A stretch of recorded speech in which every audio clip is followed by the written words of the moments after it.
Nous allons prendre notre Bible dans le livre des Nombres 21, le 22 à 23. Je lis la parole du Seigneur avec vie et respect. Laisse-moi passer par ton pays. Nous n'entrerons ni dans les champs, ni dans les vignes, et nous ne boirons pas l'eau des puits. Nous suivons la route royale jusqu'à ce que nous ayons franchi ton territoire. Si on n'accorda point à Israël le passage sur son territoire, il rassembla tout son peuple et sortit à la rencontre d'Israël dans le désert. Il vint à Jar et combattit Israël. Amen. Seigneur, merci. Bénis, sanctifie ta parole et que toute la gloire te revienne. Dans le précieux nom de notre Seigneur. Amen. Je vous salue dans le précieux nom de notre Seigneur Jésus-Christ.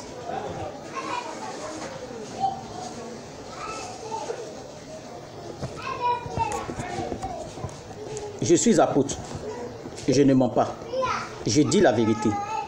Le peuple d'Israël, le peuple de Dieu, le pays choisi de Dieu sur la terre pour l'adorer, pour montrer son existence pour l'humanité que nous sommes.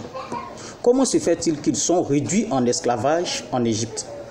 Je n'ai pas dit 1 année, 2 années, 3 années, mais pendant 430 ans, ils n'étaient rien. Personne ne les considérait, quoi que soit la vérité qui sortait de leur bouche. Par rapport à Dieu, personne ne les considérait. Dieu les accorde la délivrance, la liberté. C'est pourquoi Dieu leur demande de dévaliser les Égyptiens, de les piller.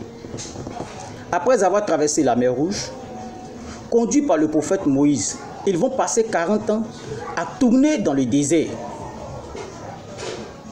Il fallait qu'ils passent par des villes pour atteindre Canaan, la terre promise. Ils négociaient avec les rois de ces villes, rien que pour passer. Mais, arrivé au pays de Sion, Balak, le roi de ce pays, qui avait appris ce que l'Éternel, le Dieu d'Israël, avait fait au pays d'Égypte, il n'a pas eu peur, parce que Israël n'était encore rien.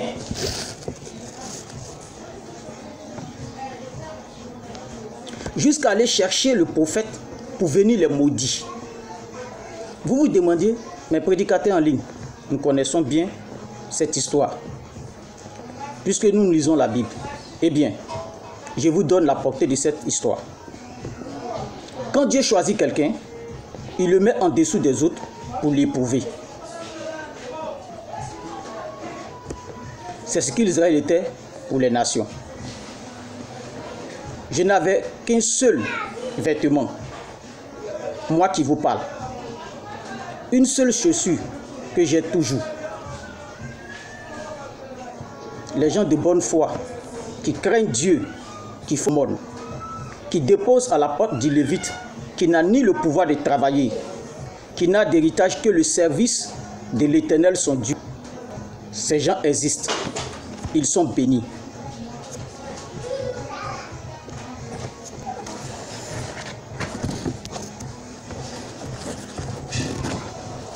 Quoique ces choses sont peu utiles pour le ministère, mais ils sont nécessaires. Je demande à Dieu de se souvenir d'eux et de leurs descendants, qu'ils ne manquent point de vêtements, au nom de Jésus-Christ, pour qui je suis serviteur, pour qui j'ai tout donné. Les hommes de Dieu, mes dévanciers, qui sont déjà passés par là, qui ont franchi cette étape, qui sont bénis, me voient de leurs propres yeux, m'entendent, mais ils ne peuvent pas m'aider. C'est un mystère. Jésus, je te loue de ce que tu as caché ces choses aux sages et aux intelligents, et de ce que tu les as révélées aux enfants. Je ne dis pas cela pour que quelqu'un m'aide, car le Seigneur lui-même pourvoira à mes propres soins au temps convenable. Le cas que vous venez de voir. Si vous avez la nourriture et le vêtement, cela vous suffit. Apôtre Paul Kwasi, du ministère de l'apôtre des nations pour le royaume des cieux, situé à Daloa, précisément à Bonoufla. Mes contacts 05 54 05 50 34 ou encore le 07 57 33 11 03.